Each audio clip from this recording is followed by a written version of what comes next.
بیوی بنی قاتل، کھمم میں دل دہلا دینے والی واردات، شوہر اور معصوم بیٹی کو قتل کر کے 3 دن نعشوں کے ساتھ رہی۔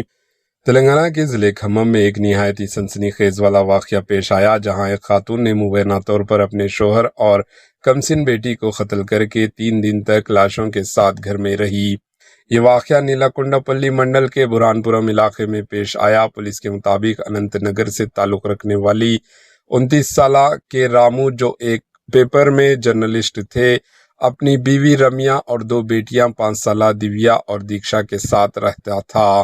گزشتہ چند دنوں سے رامو کو فون کرنے والوں کو رمیا یہی بتا رہی تھی کہ وہ بیمار ہے، اس لیے وہی بات کر رہی ہے۔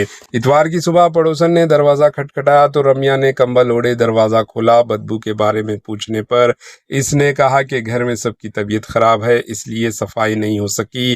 شام کے وقت رمیا کے بھائی نے دروازہ کھٹکھٹایا مگر کوئی جواب نہ ملنے اور شدید بدبو آنے پر پولیس کو اطلاع دی۔ پولیس نے دروازہ توڑ کر اندر داخل ہوئی تو بستر کے نیچے رامو اور دیویا کی نعشیں برآمد ہوئی، جبکہ قریب ہی رمیا اور دیکشا بے ہوشی کی حالت میں پائی گئی۔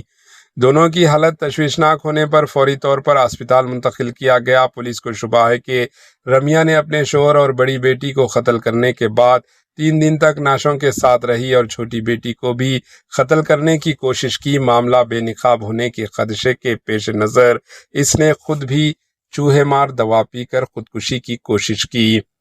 پولیس کے مطابق رمیا نے قتل کی وجوہات بتانے سے انکار کیا ہے۔ کیس درج کر کے مختلف پہلوؤں سے تحقیقات جاری ہے۔ Bureau report AHN news.